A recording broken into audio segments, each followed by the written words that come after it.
evening, or the time of night for some of you. But thank you so much for taking out time for this session on a weekend. Myself, Vishali Jain, and I am the coordinator at CWL. A brief about the CWL. So we are a group, we are associated with Leading Group, and we believe in inspiring and motivating creative women. So that's we are a community of around 500 people. So today we have the speakers with us. It's Neha and Ivanka. I'll hand over to them to introduce themselves. But before that, I would just like to ask if everyone here is okay with the recording of this webinar. You can unmute yourself.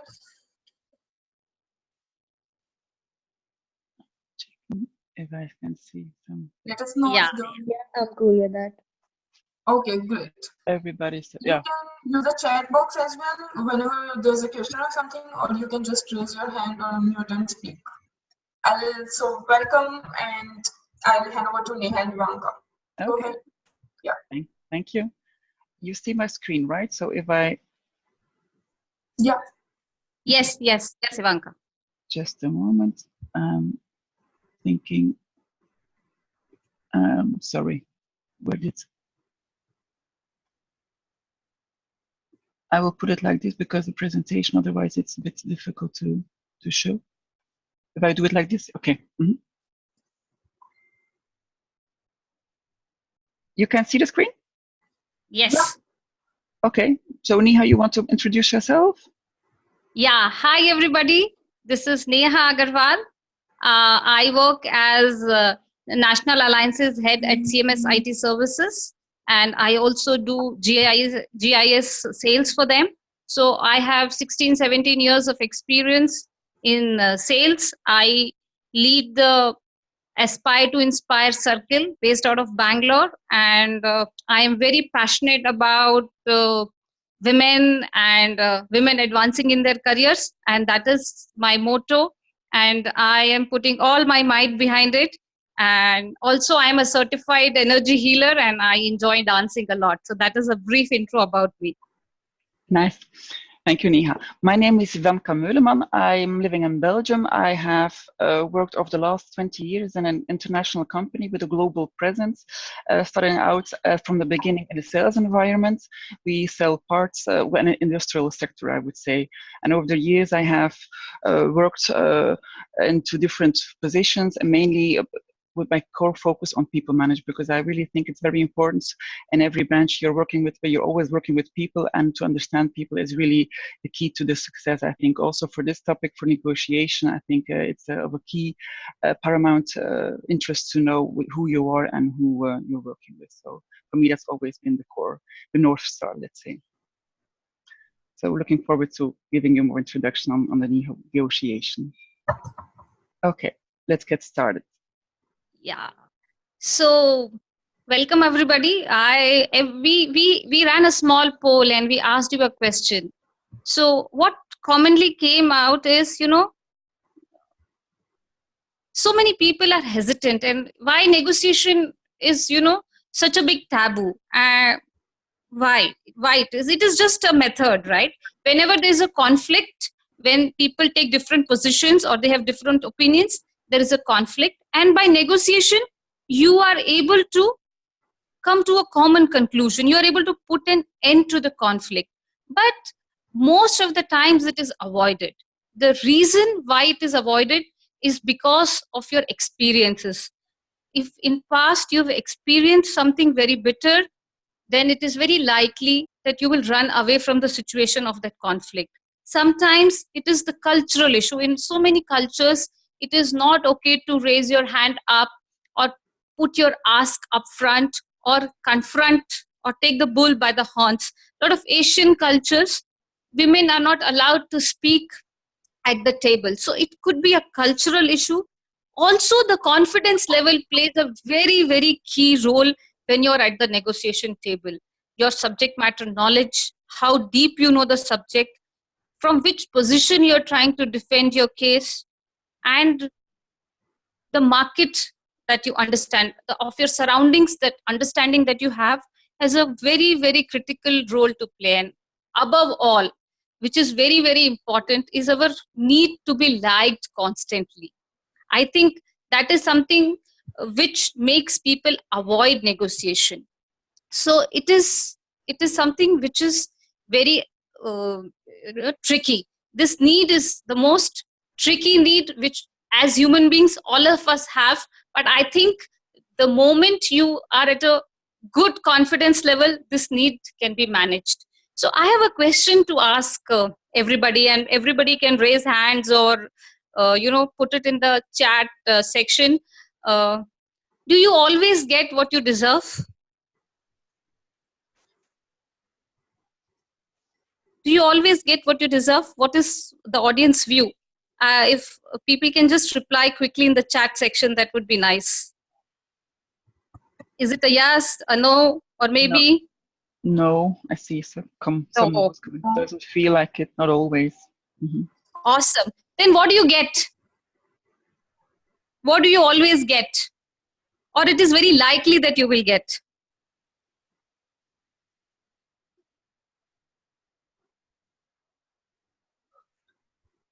Ivanka, can we move to the next slide? Yep. So we always get what we negotiate for. Mm-hmm. The world is not fair. There is no tiara floating around which will come on your head for your good work. Nobody is going to give you discounts because you're a good customer. You're not going to get the best property deal. It is only when you negotiate is when you get the best output for yourself, for your organization, for your team, for your family. So it is what you negotiate for is what you get. Mm-hmm. As an individual also, as a group also, as a country also. We have multiple examples where negotiation actually gets you your true value. If you go to a shop every day and you don't ask for the discount, the salesman is not going to come and offer it to you. You have to ask for it. So the moment you ask for it, it is very likely that you will get it. Now I have one more question for you all. Do you feel a conflict is harmful or conflict is not harmful? I think conflict is good. Conflict is good. All other views? Some answers Not are coming in. harmful? Not harmful. People are saying. Not harmful. Awesome. So can we move to the next slide, please? Mm-hmm.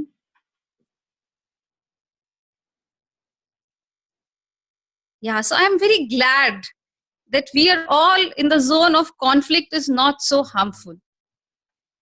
See, in history, if we go back, during World War II, Britain kept on denying the conflict that they had with Mr. Hitler. And the war continued for a very, very long time. The Munich agreement that they had broke. And despite that, the silence on the conflict continued. And it cost so many lives. The entire world suffered when the conflict was not acknowledged. And eventually, when Mr. Winston Churchill came to the seat, he acknowledged the conflict. He took steps. It was not possible to solve it with a dialogue then. So there was a fight, but eventually it resulted in end of the conflict. And when we end a conflict, it results in better cooperation, better harmony. So conflicts are good, and there could be various ways of ending a conflict, and negotiation is a very, very powerful way of ending a conflict with least disruption. So conflicts are good. Negotiation is a means of ending a conflict, and it is better to be, as a negotiator, it is better if you are on the side that conflict is not harmful. Can we move to the next slide? So what are the challenges? All of us have felt, it is very good to negotiate and conflicts are not harmful. Negotiation is a means by which you can end conflicts. But is it so simple? Is it very easy? Will we not face any challenges when we are negotiating? The answer is no. It is a very complex process. It involves human emotions. So as me and Ivanka were discussing about it, she told me a very beautiful thing, that um, how much ever you say it's a science, actually it's an art. And I just loved it so much. It is an art, because you will get it when you get it. It is like cycling. You keep on doing it, and the balance will come one day, and when it comes, it will always stay with you. So negotiation is also something like that. You will get it, but there are human emotions involved. You need a lot of practice, and you have to start small. Maybe do it in small. When the stakes are low, you should start negotiating. You should start making those power requests. Ask for the window seat, ask for the upgrade. Only then you will understand how it goes. There are multiple challenges in the negotiation. I will give you the example of a beautiful negotiation that happened between Facebook and WhatsApp. There were multiple companies who wanted to buy WhatsApp, the messaging app. Google was in the front race, and they were willing to offer the money also. But despite of that, Facebook closed the deal, and it was a very, very large value, $19 billion. But the crux is that Mr. Mark Zuckerberg had a very personal rapport with the founders of WhatsApp, and the negotiation started 2 years back. So the preparation was very, very high. For 2 years, he was meeting them. He had a lot of hike meetings with them, a lot of dinner meetings with them. And in 2 years, uh, both the companies understood the challenges ahead. They understood the psyche, the operating procedures. Then on 14th Feb 2014, on the dinner table with a basket of strawberries, the deal got closed. So the preparation and the understanding of human emotions, human needs played a very, very critical role in this bigger deal. I think in the software industry, that was the biggest deal ever that happened. So I would want to take a little dig on the challenges ahead that you would face. Ivanka, can we move? Next one. Yeah. See, a lot of times there is lack of trust, and that is what happened in the Google, between Google and WhatsApp. There was no trust which got built, and between Facebook and WhatsApp, there was a lot of trust between the founders. So the deal could move very, very quickly. And Mr. Zuckerberg easily understood that there is a need that is to be addressed. It was not a said need, but he understood that the founders don't want any ads to be put on the platform. They're very, very cautious of the user privacy. They immediately delete the messages. So he assured them that all that would be taken care of. And but sometimes there's a deal breaker. If there are unrealistic expectations, it is very difficult to come to a conclusion. So that is also a challenge that all of us face. And how many people are married here? Can I see a show of hands?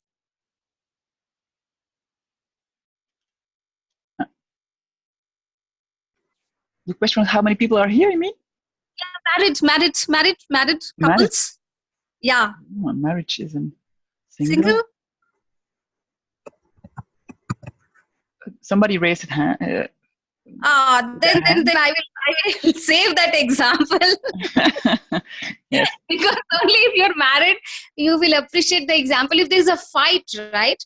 All the past feelings come into picture, and you blame for all the past mistakes, and that is when it can never ever conclude. So even in business negotiations, if in past or maybe somebody spoiled your dress, the tailor, and you go to the tailor and you keep going back to that incident, it is very unlikely that you will get your new dress on time. So it is very, very important when you're negotiating, just focus on the present and the problem at hand. If we keep going back on the bitter experiences of past, it is very, very difficult to conclude. So these are some of the barriers to negotiation. So why we negotiate and why it is avoided is something I wanted to share with you all. Over to Ivanka. Okay, thank you. So I'm happy to hear that everybody, or most people who have replied, don't see conflict as a difficult situation or as not wanted, because indeed, and let me go to the next slide. Why doesn't it take? Because negotiation is indeed often needed. Sometimes it's maybe not always so easy, but it's good when we look at it as not as a difficult challenge or a impossible thing, but really as an opportunity, because really it's something good that you can have, that you can create with your other party as well. So really it's the key. I think that is also why it's an art, to really think about it in a positive way and think how it can not only benefit for you but also for the other party, because this is really important to understand, okay, how you negotiate. What is negotiation really about? First, maybe we have to say what is successful negotiation. So really, when will you be happy with the result, or what could you call a good result? To my mind, I'm not the only expert, of course, on negotiation, but to my mind, three things are very important. First of all, that both parties, maybe it can even be more parties, it's not only between two people, feel that they have done a good deal. If you work with conflict, saying, okay, you have to have a winner and a loser, that makes it not so successful, to my mind. I think we have to look for opportunity that both parties can be happy, and then you also have the possibility to continue your relationship, because often negotiation is not really one off deal. Often you negotiate with people whom you have a sort of relationship with, professional relationship, or what Neha was saying, maybe you're married, maybe you have a family. So it's rarely that you really have to negotiate with somebody who you will never meet again. So it's also very important to think about that, not just getting what you want at all costs and then spoiling or putting your relationship further under pressure, because it's really important. You will have other battles to make, or other negotiations to make. So really, it's about people finding a good way and a good solution for the negotiation that you want to have. And it's very important to cooperate, really, not to think it's me against you and you against me, but really how can we work together, and how can we make the pie, as to say, and how can we make it bigger? Not just we have a pie and we split it in two, but we can add extra layers to it. Maybe there are things we can make up together. Maybe your interests could be my interests as well. So really, it's very important to think about it as a mutual possibility, and really to see what else you can get out of the deal. So before we start even on thinking, okay, how so we'll do it exactly, I want to share also with you some thoughts on the basic principles. They are really quite basics, but that is why it's so important, because they are, to me, the foundation of what it means to really to have a good negotiation.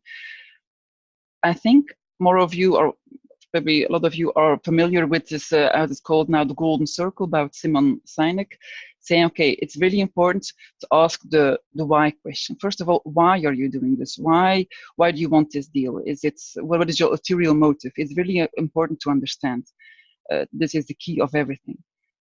And then when you know that, so how will you approach it? What will be your approach? How can you make sure that you will get what you need? How can you be sure that you will gain the result?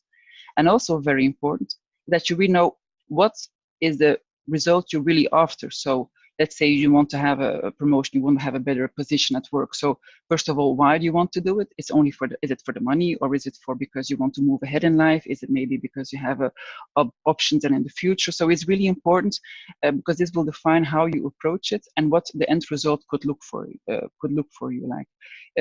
Also, what tangibles do you hope to get out of this negotiation? So these are very basic questions, but really, really important to be focused on what you want to get from the negotiation. And what is not in the circle here, but what for me is also very important, that's why I added, is in fact the inner circle, who you are, because it's very important what your personality is like. We have seen in the comments you have given before, some people were saying, yeah, I'm a bit shy, or I give in too easily, or I come over as a bit aggressive maybe. So it's really to understand, important to understand who you are and what your style is. Also, not only of you, of course, but also your negotiator.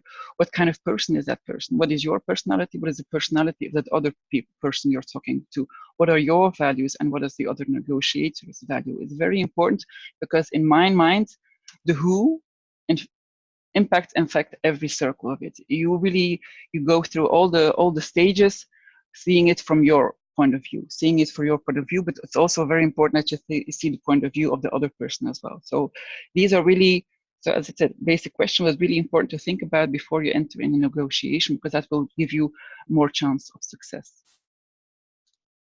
So when you have figured that out, when you really are sure what you want and how you will get it, so how we will try to get it. There are some steps and phases you can approach. Of course, you have so many different kind of negotiations, but these are quite, I would say, universal steps that you can take, and really to go through them and think about them and to see how you can be more successful. So these are a couple of steps. You see here, it's not just step 1, step 2, step 3, because it's going back and forth. Negotiation is also a conversation, right? It's not just giving my points and then giving the other person's points. You have to really have to go into negotiation. That is the whole idea about it. And to first of all, let's start just with exchanging information. So what is your wish? What is your desire? What would you like to have as an outcome? Just be quite explicit or on your situation as well, because if you are a good listener, and you should be as a good negotiator, you should be listening also very attentively to what the other person is wanting, and to understand also the situation of this other person. So only when you're clear about your own goals as well, the other person can understand and try to meet your needs as well. Because again, a negotiation is not a matter of being pro or contra. It's just looking at the same situation, your situation and my situation. How can we make it our situation and make it better for everybody?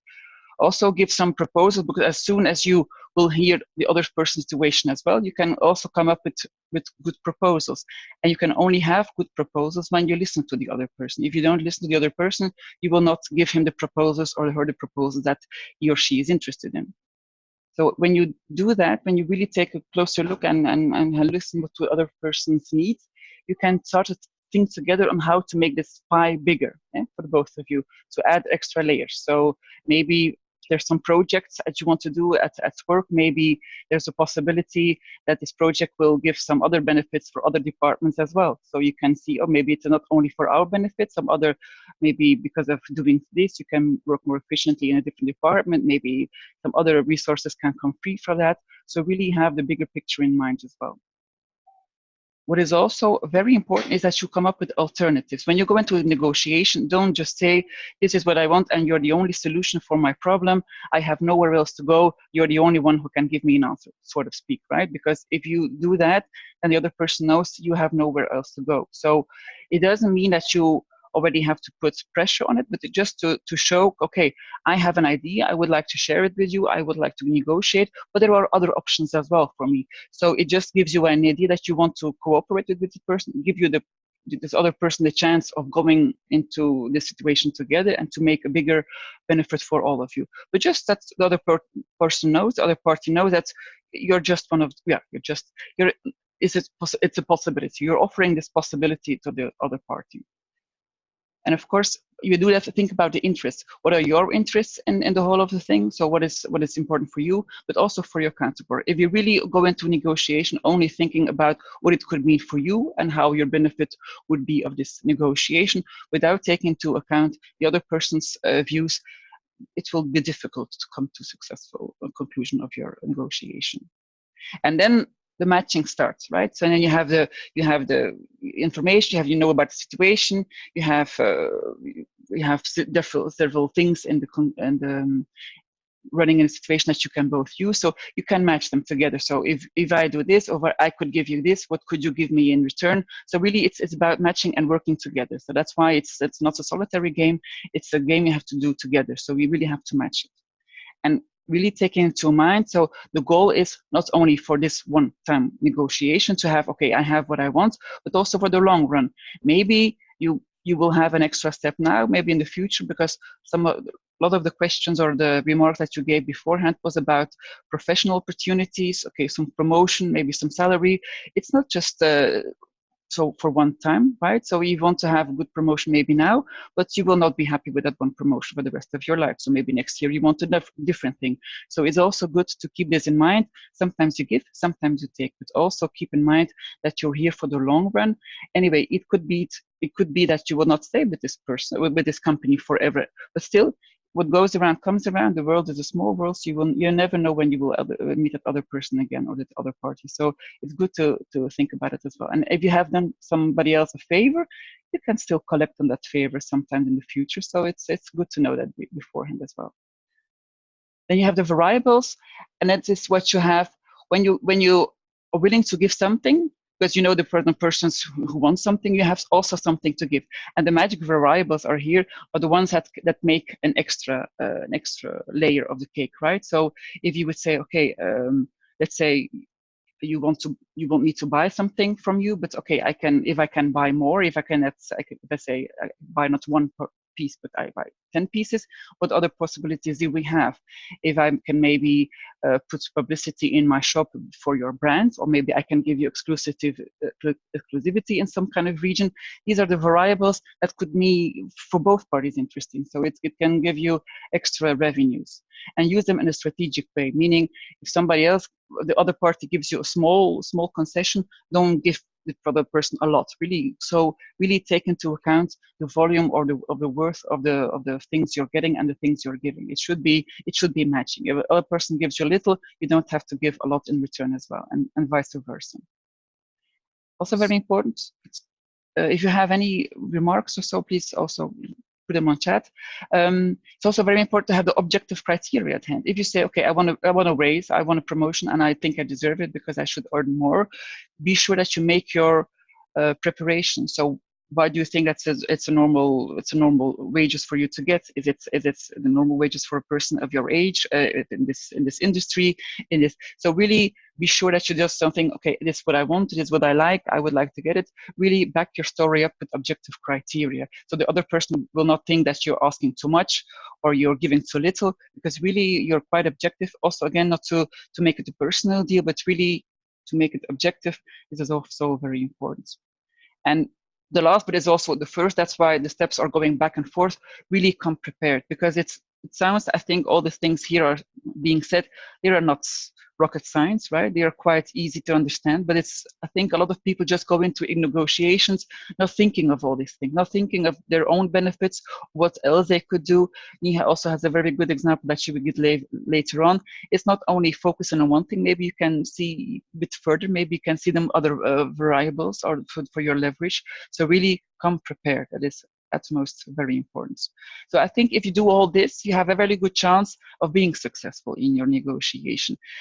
But foremost, always negotiation are with people. Even when you're talking to a big shop manager with a company, these are still people. So they will still be interested in what you have to offer.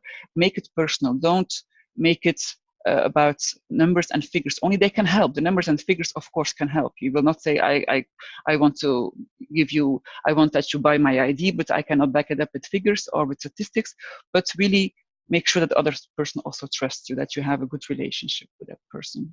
So I think these are very good guidelines. They have served me well in the negotiations I have done over the years, and they are quite universal as well. So it doesn't, I know, for instance, in India, maybe the culture is different than I would say maybe in Africa or in North America or in Europe. It could be different, but these are things I think who are universal. So this is really something that everybody of us can use.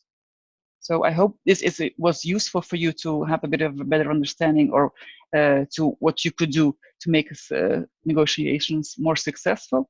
But it could happen. It could happen that you think, this is not working out. This is not going the way I was planned to, maybe because it doesn't only depend on you, right? You do prepare, you have everything in mind, but still it's a dialogue. You work with another person, you talk with another person. You cannot foresee everything this other person will tell you. So again, the same thing, be prepared, but also be prepared for what could come. If you know the person you're talking to more or less who he or she is, maybe you know what could happen. Maybe you could foresee some scenarios. So don't be surprised if for the outcome. So the better you are prepared, the less you will be surprised during the negotiation that something goes completely different direction that you wanted to go in.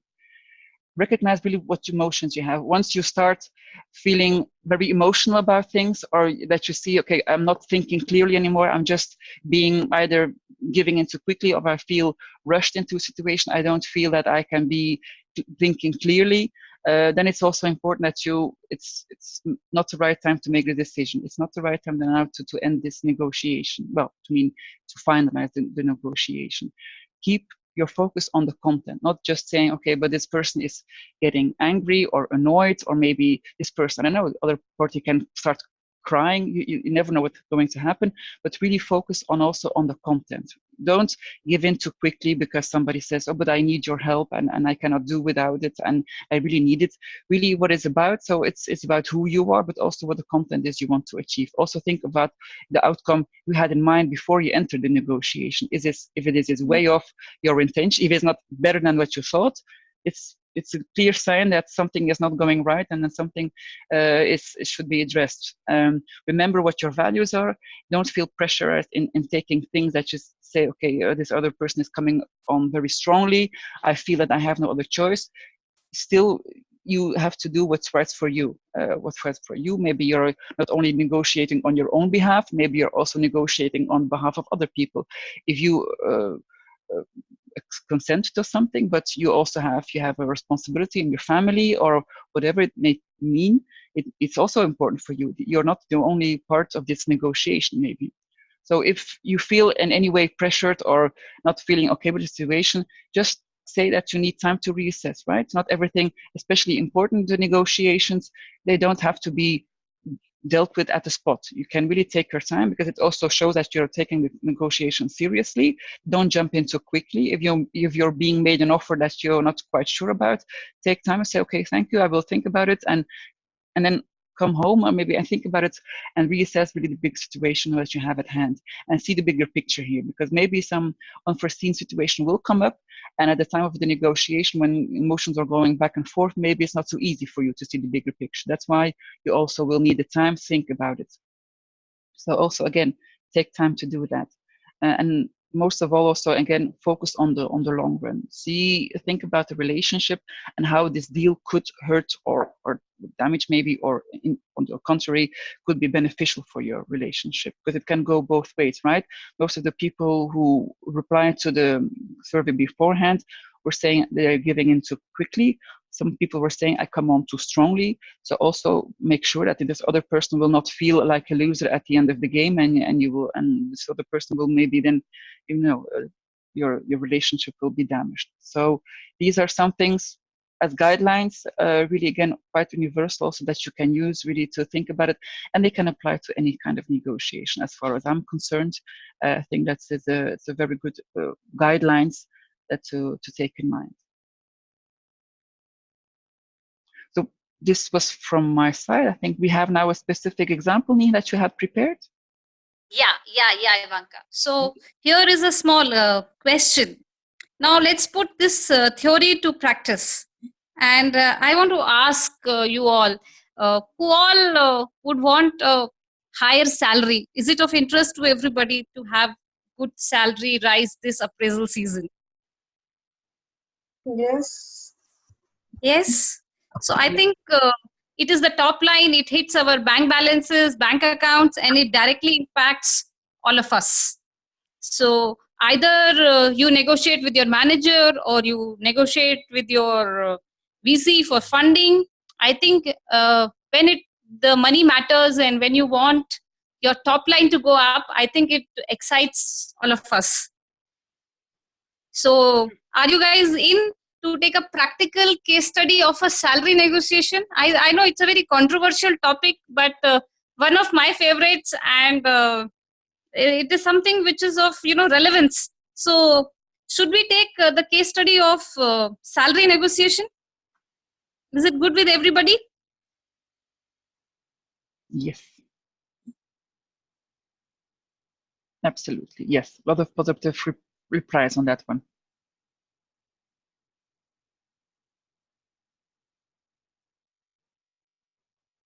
Should we move? Yep.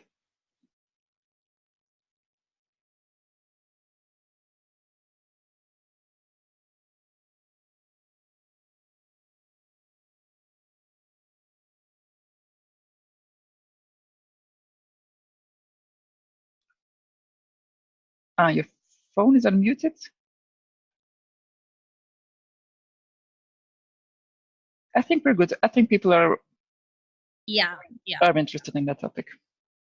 Yeah, awesome. So I would be today giving you an equation, a 5-variable equation. So if you plug the variables one by one, variable number 1, variable number 2, 3, 4, and 5, it it will result, in a good good rise in your salary. So the first element of this equation, and I think uh, a very it's an underdog kind of a thing. A lot of people underestimate it, and it is little controversial also. Not everybody likes it, but the first factor is your reporting manager or the person for whom you work for has to know you, and he has to like you, because he is the one who is going to go out to the management and is going to fight your battle. So you will not be able to fight your battle on your own. You are not going to go to the HR and fight your battle. It is your manager or your supervisor who is going to do this. So if he doesn't know you, there is no chance that he is going to pick himself up and take up this battle. So first of all, he has to know you, and second, he has to like you. Only then he is going to take up your case. Otherwise, he is not going to take up your case. And a lot of times, people like people who are like them. A lot of biases come into play here. Multiple types of biases. It could be a likability bias. It could be, similarity bias. It could be a gender-related bias. So all types of biases are going to play here. So how are you going to cut the biases? Is point number 2, believability. Your hiring manager has to believe in your abilities. He has to believe that you are going to do something extraordinary that is going to benefit him, is going to benefit the company, which is going to benefit the overall project. So he has to believe in your abilities. So you have to showcase your abilities. You have to prepare very well to project the good work that you have done. But where is the trick? The trick is that item number 1 and item number 2 as inversely proportional. The more you're going to push your case, the more you're going to put focus on what you have done, the less likely is that he's going to like you. And especially for the ladies, I know it is little, I don't know how people will take it, but it's a fact. The moment ladies put their achievements in the front, they very strongly advocate for it, their likability quotient goes down. So it is very, very important that you back it up with data and you make it more like a constant update. You do that very, very regularly. Keep on updating. Even if there is a small achievement, please record it. And then when you're going for this discussion, then you're able to publish the whole booklet or send a whole summary of good work that you have done. That way it will not look very pushy. Still, your believability quotient will go high and your likability quotient will go high with this. What is the third most important element in this is justifiability. The manager should be able to justify your achievements internally. In every organization, there is fair amount of politics. There is fair amount of crunch of resources. There is a HR function. There is a finance function. There is a company's balance sheet. Then there is a bell curve which is into play, and only 7% people can get that exceptional hike. So the internal justifiability and the scenario in the company, the financial status of the company plays a very, very important role. In a year when the economy is not doing good, it is not possible for the manager to give you a 40% hike or a 50% hike. He will not be able to justify it. So you have to understand what are the internal dynamics playing at work, and you have to align your case with that internal mechanism. If you don't understand that internal mechanism, you will not be able to correctly power your case. And the fourth element, and I think this is one element which is in your hand, is flexibility. Flexibility of moolah, flexibility of currency. What does that mean? It is not that if you are in America, you will be paid in dollars and you would want your salary to be dollars, but it is not always about the money that you look at. There, the increment or the hike can come in multiple ways. You have to be flexible. It may not always be money, but it can be very many things. But if you are flexible, only then your manager or your supervisor can use various levers to advance you in your career. So the flexibility has to be with you. And last, and I think the most critical piece is trustability. And I think this piece I have personally bungled up multiple times. If your manager is putting in all the efforts, he is going out, he is fighting for you, he is working the, and also you are not able to, if he still feels that you're not going to stay, he doesn't trust that you will come on board, then he is going to give up very soon. In lot of job interviews, they found me very very comfortable in my current job, they found me very happy in my current role, so they feel that I will not join. So they don't feel that I will come. So they feel they're not going to get me anyways. So they give up too soon. So that is something all of us have to keep in mind. This last item, they should feel that they will be able to get you. If that feeling is not there, the person who is hiring you, the person who is fighting for you is going to give up.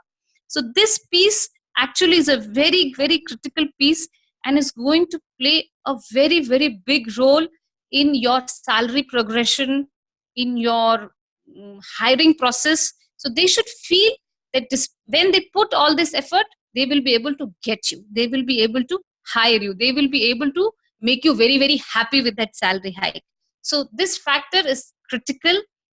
And if you put all these five pieces and you go very very prepared, if always remember the tree diagram. How is a tree? You have roots at the bottom, and the roots start to grow before a small sapling comes out. So that is how it is. Your preparation has to start before you go, and as you keep going further, the preparation has to happen below.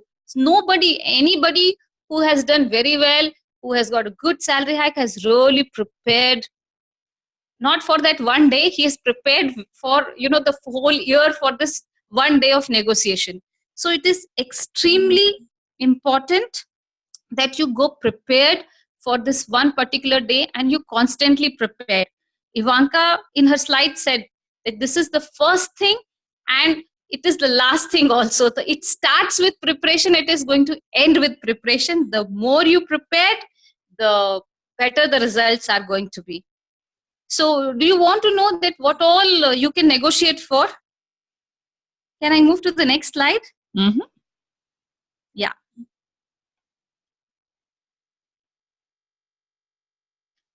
Yeah, so it is always, as I told you, it is not always about the money. There are multiple things which you can negotiate for. There are benefits. There are benefits like your retirement benefit. There are benefits on medical, on insurance. So please, every country has different types of benefits. So please very carefully study the benefits that you want to claim for. There are a lot of bonuses, joining bonuses, and culturally in some places people want instant money, especially in country where I live in. People are very happy if they get a good joining bonus, instant money. So bonuses are very good, companies use it very wisely, and you should also use very wisely, because they can be given without a policy also. If there's a bell curve, or there is a salary range, for entry level people this much salary, for people with experience this much salary, senior people this is the salary band. Bonuses are some things which don't fall in the policy, they can be given one time to anybody. So bonuses can be very good negotiation point. Then RSUs, stock options, are another very good agent. They are very performance based. So this is another very good instrument, a lot of times overlooked, but very good. And severance pay is another such instrument. We never think of such things, but in this current world where competition is so fierce, there is hire and fire policy. Discussing on severance pay is a very very important aspect. Then comes all your allowances for various things. It could be tuition fee, education, healthcare, parental insurance. There could be multiple allowances that can be discussed: car, rentals, driver allowance. So this is something which goes unnoticed, but is very very important in a salary package. And a lot of companies have very good retirement packages also. So that is also something you should discuss, negotiate. How much your employer is going to contribute to the retirement package is very, very important. But this is all about the money. There could be a lot of things which can be without money. I will give you my personal example.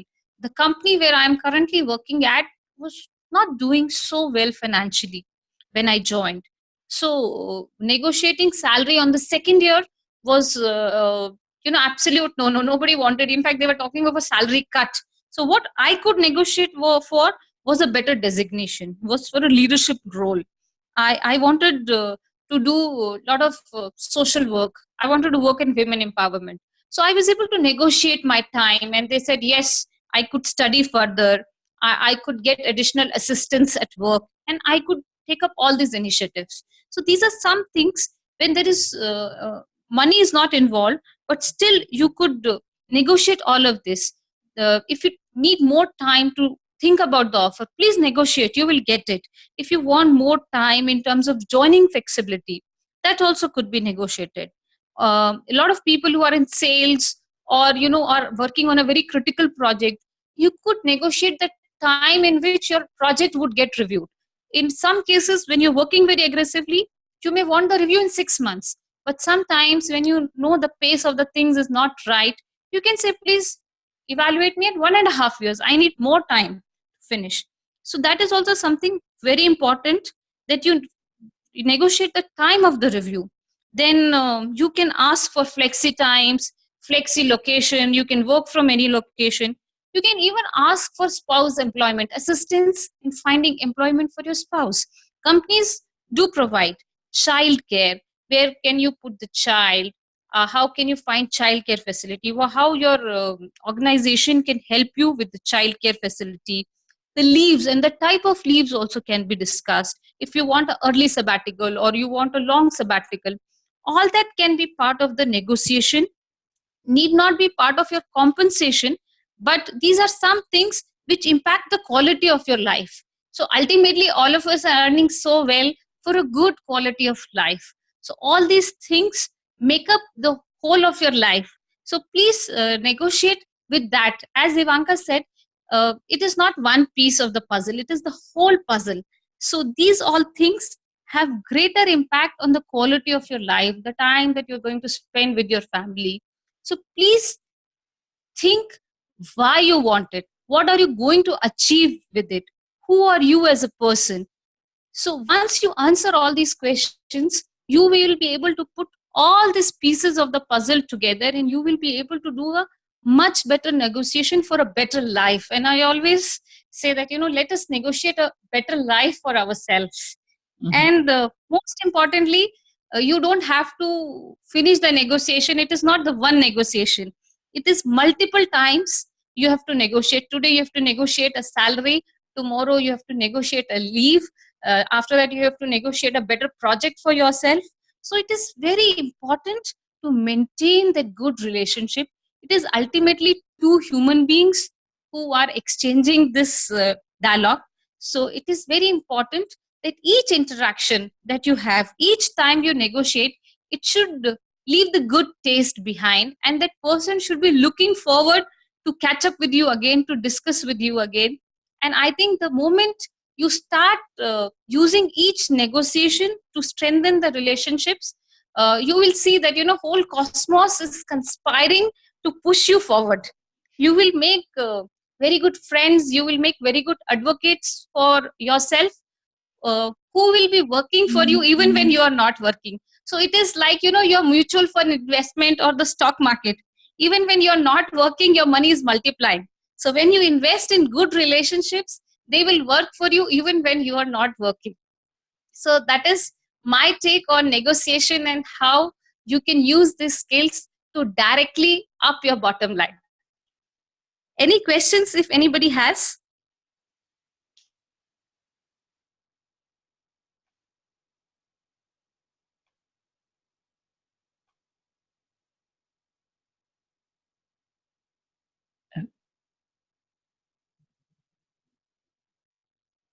You can write them by chat, or you can unmute yourself if you have some more questions.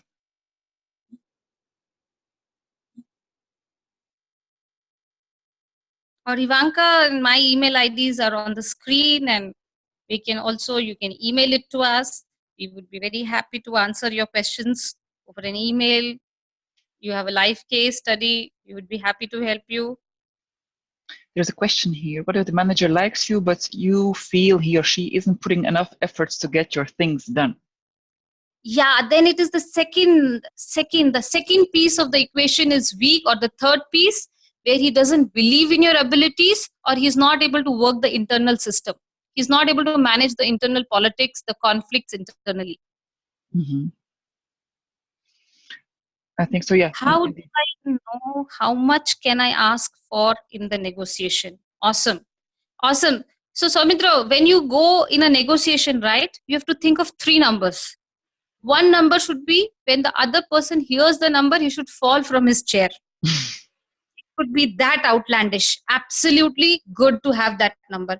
Second number is the middle number that you know you will get it. That is your worth, and you will know your worth, right?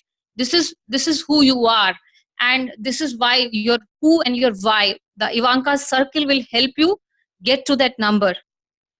That is the real number, and you're going to hold your ground to that number.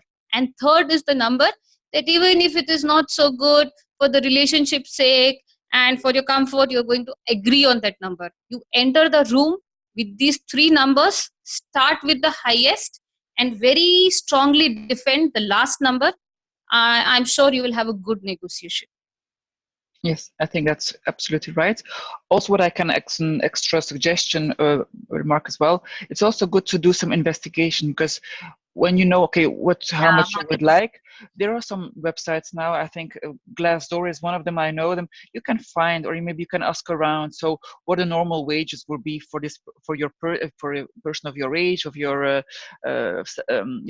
position in your region. So do ask around, because otherwise it's hard, right, to establish for yourself what your wages should be. But and very true what Neha was saying, and do some digging, do some. Internet is free for everybody, so you can really find some information there. Yeah, and ask your seniors, the industry peers, your friends. Asking is very, very powerful. True. You will get a lot of information. Internet, and you ask your peers, seniors. You will get enough and more information. Yeah, it also depends. Some cultures I know are quite open about it. Not a lot of countries maybe do. Not it's in Europe. It's also not very well. It's not often done.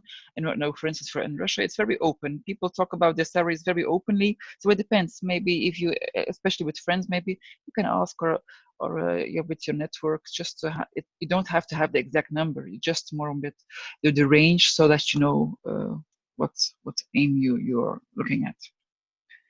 And there was another question: how do you sustain energy and concentrate on what factor during multiple discussions? So sustain energy, well, that is what the better you are prepared, the more you will be surprised. So if you think about what your outcome is, what you would like to have as an outcome, also when you think about what the other person could be saying, you could also think a bit beforehand. Okay, what's a very interesting thing is also to think about what's in it for me and what's in it for the other person. So that could help you on shortening the negotiations. If you know that the other person is a difficult person, you can try and do the preparation also a bit for this other person. And the what, of course, you can do the preparation beforehand. You could think, okay, this is how it could look like for me in my head. Of course, then you start the dialogue, and new things can come up. Of course, you cannot know everything. So if it's making things unclear during the negotiations, they really go on for a long while, and you really don't see clear, I would suggest that you take some time to reassess, and to really take in the things that have been said. So it means that you were really maybe a bit taken off guard, that you had something that you were not expecting at all. Maybe they could have been avoided by good preparation, but it doesn't mean that you have to feel pressurized in making the decision right away. Take your time and then think about what and how it suits your end goal, and then come back on it. Yeah, Ivanka, very beautifully said. For me, most of the times, the why I'm doing it powers me up. Yeah. And the moment I know that reason, that why is it important, then it gives me a lot of energy. And when you visualize the end result, I think that keeps you going. It helps you sustain. Indeed. So these two factors actually will, always keep you powered up. Yeah, it's for life indeed. It's not just For for life. one. Yeah, indeed. Yes. Why stays with you forever. And there was another question here, a follow-up question: what to do when you feel the manager isn't able to do or to work out the internal systems? You want? So you have to, yeah. Can I just say a sentence? Of course, go ahead. Yeah. So two things. One is manager is not able to do. Then you have to actually have a chat with the manager that can you and your manager together work the system. Can you also chip in? And if that kind of a conversation is not possible, look for a new manager. Look for a new job. It's time to move on. Yes, I agree fully. Again, this is the bigger picture, right? Because this is your manager Yes. and he cannot do it. But what does it mean for you? You will be stuck always with this manager. You have to think broader and you do the bigger picture. If this is an obstacle in your way, you have to take another way. Absolutely.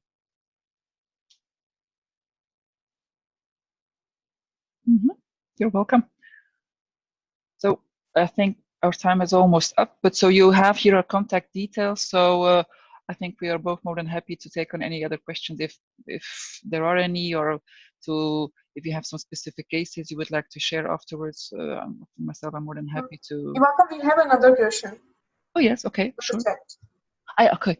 A couple of weeks ago, I negotiated with my manager on salary hike. He is okay to give a raise, but has put a performance improvement plan for next 2 months. Even if I improve, he may not agree. There is no objective criteria. How do I trust him? Well, if you have a plan, that means that you have some objectives on paper. That would seem to me like this. It's probably not only between the two of you. Probably he is involving HR there as well. I think it's very, you can continue further if you want, Neha, but I think from my side, I think it's very important. If you have a plan, it means you have some criteria, right? You have to be sure what you're agreeing on. Just not say, I will improve, because this is very intangible. Improving is very subjective. So what do you exactly, is it a raise in turnover? Is it extra people on the team? Is it some results? Is it some tangibles from projects? I think it's very important that you can measure that and not just giving a gut feeling, yeah, it's getting better. Yeah, go back to him with a plan. If he has not put a plan, you put a plan and tell him that these are the 5 things that you're handling customers. Absolutely. Say CSAT is one of the criteria. I will get the CSAT score.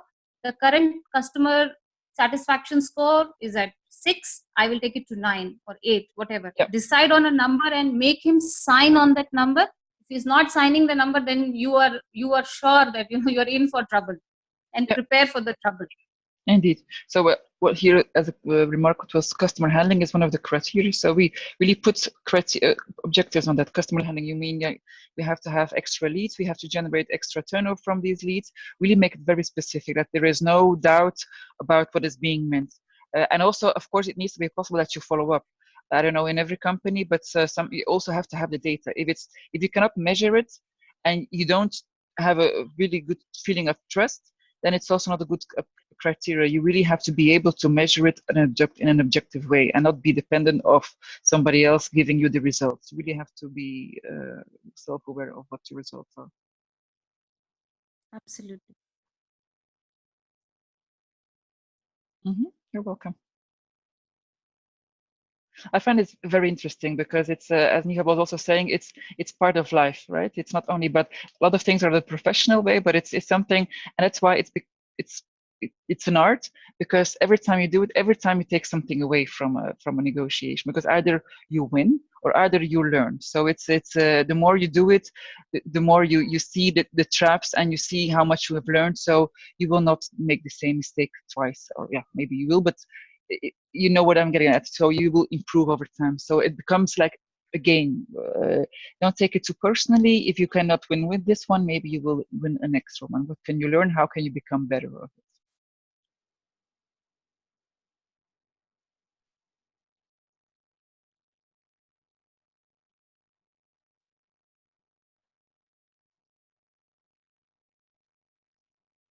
Shali, can we wrap the session now? I think we have Yeah, had a I good think we don't have any discussion. other questions, so we can just wrap up the session.